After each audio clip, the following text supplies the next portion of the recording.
everyone. So in this video, we will be seeing about the maxillary artery. So what is this maxillary artery? It is one of the terminal branches of external carotid artery, and the other terminal branch is the superficial temporal artery. So related to this maxillary artery, we will be seeing about what all areas it supply. We will also be seeing about the parts of maxillary artery as well as the branches and what happens to each of the branch in the maxillary artery. So first, you can see in this image, this is the external carotid artery. Okay, external carotid artery gives out totally 8 branches. In that, there are only 2 terminal branches. The first is the largest branch, that is maxillary artery, and the second is a smaller terminal branch, that is superficial temporal branch. So the landmark for maxillary artery where it begins is it is situated deep to the neck of the mandible. Okay, so this is the neck region of the mandible. Okay, this is the head and this is the neck. So the maxillary artery is situated deep to the neck of the mandible. So you can understand that it will form the inferior relation for the temporomandibular joint also. Okay, so that is about the introduction about the maxillary artery. We'll see all the areas that are supplied by this artery. So this artery will supply parts of the ear region. So what are all? In the ear, it supplies the external ear. It also supplies the middle ear and a tube that connects the middle ear to the pharynx. Okay, it is called as the auditory tube. Okay, so it supplies the ear region. It also supplies the nose and paranasal air sinuses It also supplies parts of the mouth, the palate. Okay, it also supplies the pharynx as well as upper and lower rows of teeth. Okay, so related to ear, nose, and these are related to mouth and the adjacent structures. In addition to this, it also supplies, the maxillary artery also supplies the contents of the 2 fossas, temporal and infratemporal fossa. Okay, both the fossas. Apart from this, it also supplies dura mater. What is dura mater? It is the one of the meninges. Okay, there are 3 coverings for the central nervous system, the brain and spinal cord. In that, dura mater, arachnoid, and pia. The dura mater is supplied by the maxillary artery. Okay, so these are all the areas that are supplied by the maxillary artery. Now we will move on to its parts. Okay, so the maxillary artery has 3 parts. We have already seen about an outline of that in the muscles of mastication. So first let's assume this to be the lateral pterygoid muscle. Okay, so the lateral pterygoid muscle has a upper head and a lower head. It will insert into the neck of the mandible. Okay, so the maxillary artery will travel just behind the neck of the mandible. It reaches the lower border of the lower head of lateral pterygoid. Okay, this forms the first part. So the first part extends from the place, okay, where it exits from the external carotid artery. Okay, external carotid artery has 2 terminal branches, no? This and this.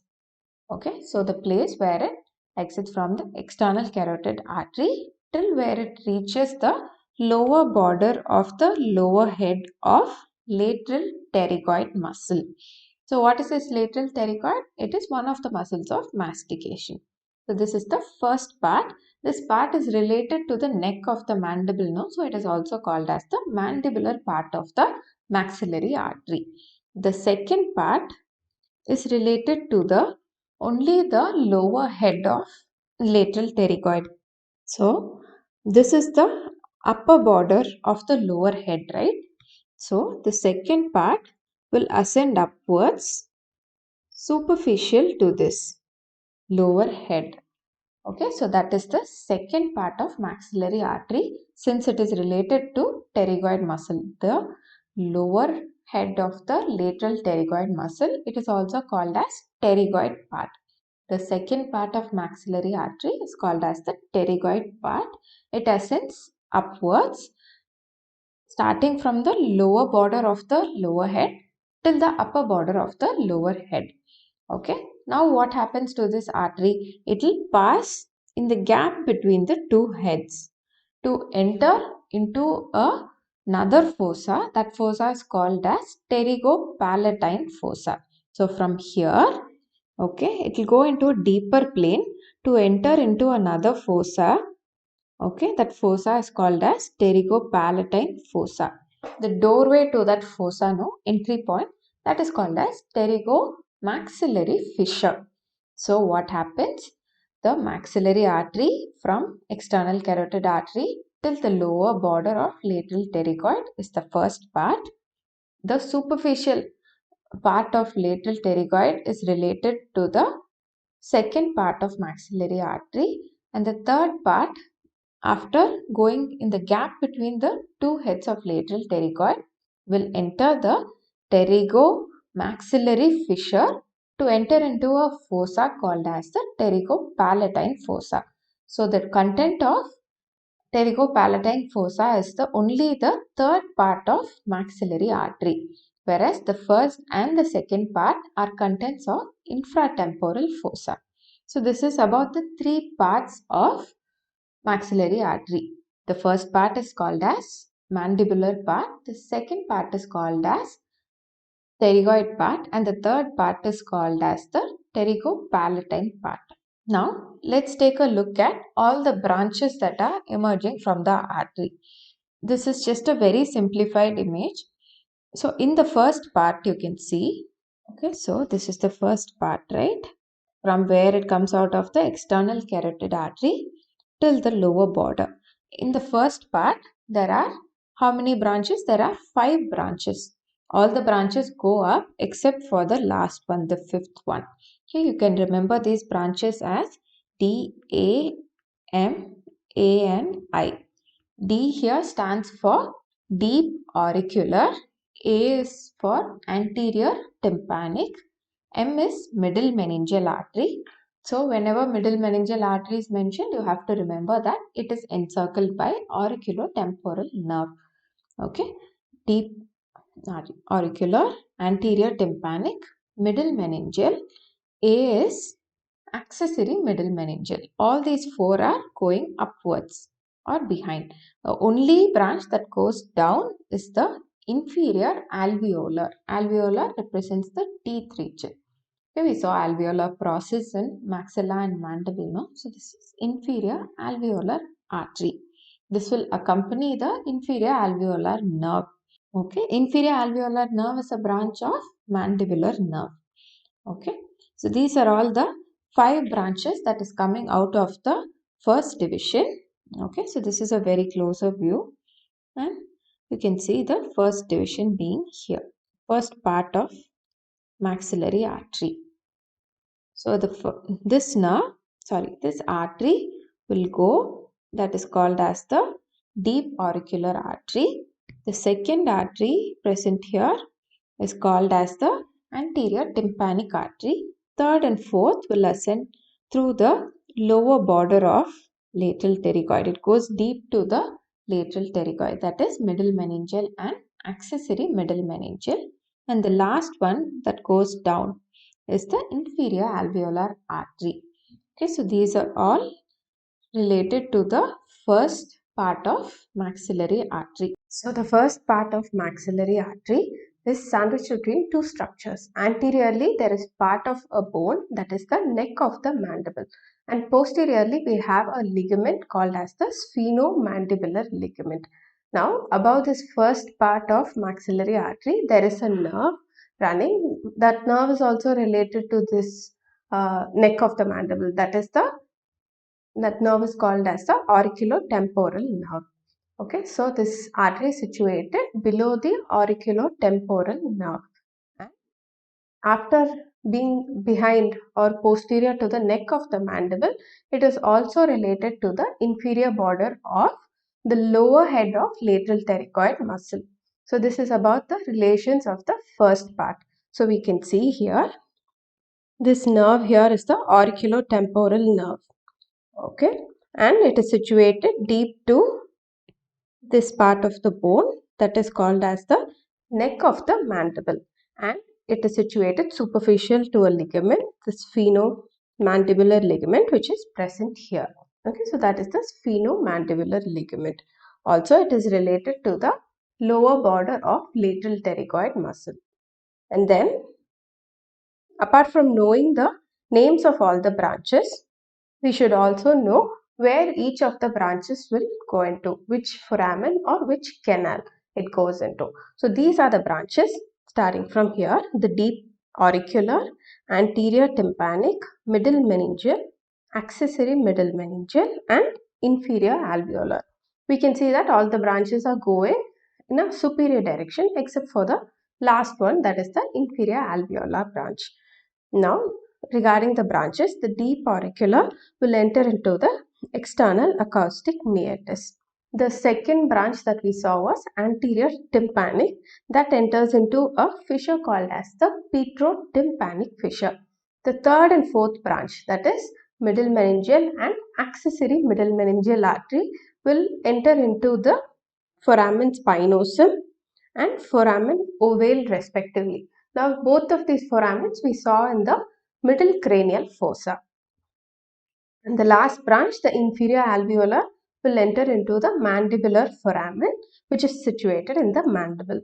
Okay, this is about the relations of first part of maxillary artery and also about the branches and where each of the branches go into. Then we'll see about the second part. The second part of maxillary artery is related superficial to the lower head of the lateral pterygoid muscle.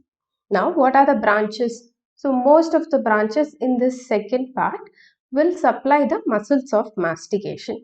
What are the muscles? It was temporalis, masseter, and the two pterygoids, medial and the lateral pterygoid muscle. So, there are branches supplying these muscles: the mesenteric, deep temporal, and pterygoid branches. So these will supply the muscle. In addition to that, there is also a buccal branch that supplies the skin region over the cheek. Okay, so these are the branches from the second part. For this, you don't have to remember which canal or which foramen it goes into, because it supplies the muscles. Then we'll move on to the third part of maxillary artery. Now this third part begins by entering into in the gap between the two heads. What were the heads? The upper and lower head of lateral pterygoid. So that's how it begins, and then it will enter into a fossa. The fossa is called as pterygopalatine fossa. The doorway, the entry into the fossa is called as pterygomaxillary fissure. Okay, so the entry, the doorway is called as pterygomaxillary fissure, and the room, okay, the fossa is called as the pterygopalatine fossa. So what are all the branches present here? We'll see them one by one. The first one is the posterior superior alveolar artery. Then we have infraorbital artery. Also we have greater palatine artery, artery to the pterygoid canal, pharyngeal artery, and finally the continuation of third part, it gives the branch called as sphenopalatine artery. So what are all the branches starting from here? It is posterior superior alveolar artery, then we have infraorbital, then greater palatine, artery to the pterygoid canal, pharyngeal branch, and it further continues as the sphenopalatine artery. So these are all the branches that are present in the third part of maxillary artery. Now regarding the relation, you can at least mention that it is present inside the fossa, the pterygopalatine fossa. Again, for this third part also, you have to remember into which foramen or which canal it goes into.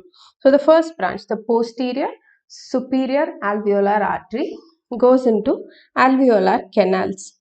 That is, superior itself means the upper dentition.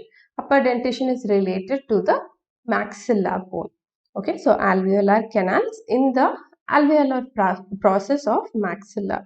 Then we have infraorbital artery that enters into the infraorbital foramen that is situated in the maxilla.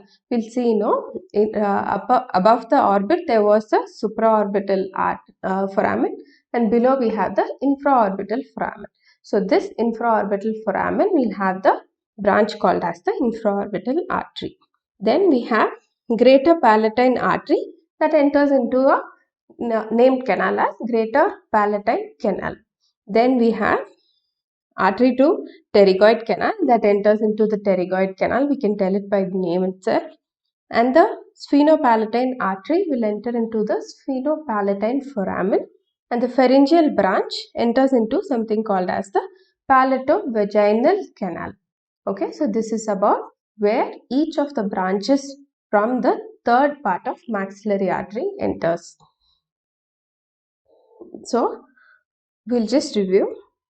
This muscle here is called as the lateral pterygoid. It has two heads. Okay, the upper and the lower head. This is the lower head. Okay, the artery is split into three parts. The first part is the part below the lower border of lateral pterygoid. The second part is related to the lower head of lateral pterygoid, and the third part begins by artery going in the gap between the two heads of lateral pterygoid, this head and this head, the upper and the lower head. And we have branches arising from all three parts. For the first and the third part alone, you have to remember into which foramen or canal or fissure the branches enter into. The first part was related to neck of the mandible, okay, as well as this nerve here that is called as the auriculotemporal nerve. And the second part was related to lower head of lateral pterygoid, and the third part is situated within the pterygopalatine fossa. So that is about the maxillary artery. So we saw that what is pterion? Pterion is the part of the skull that we saw in the norma lateralis. Okay, what all bones will form the pterion? Frontal bone, the parietal, temporal, as well as the greater wing of sphenoid. It forms a head-shaped structure. Okay, that is the pterion. And the anterior branch of middle meningeal artery. So we saw a branch here, from the first part that is called as the middle meningeal artery. Now this artery enters into what foramen? The foramen spinosum. So this middle meningeal artery enters into this foramen called as the foramen spinosum, and it gives out two branches, anterior and posterior branch.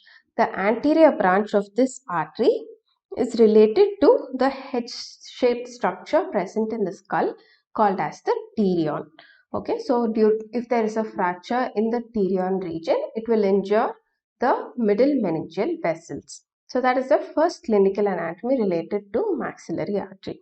Then we have the alveolar branches, right? The inferior alveolar from the first part and the posterior superior alveolar from the second part. So all these alveolar branches will cause the teeth bleed. Okay, and the next one is called as the Little's area. So the nose has a midline septum and two lateral walls. Okay, related to the septum, sometimes nosebleeds can happen. That is occurring in an area called as Little's area, and one of the artery that joins this area is called as the sphenopalatine artery. So the Little's area, bleeding there is caused by sphenopalatine artery. The teeth bleeds are by the alveolar branches, and at the pterion, the middle meningeal artery. Okay, so this is about the clinical anatomy related to maxillary artery. So we saw about the three divisions of maxillary artery as well as about the relations of maxillary artery, where each part is situated. We also saw what are the branches arising from each part as well as its fate. At the end, we saw about the clinical anatomy related to maxillary artery.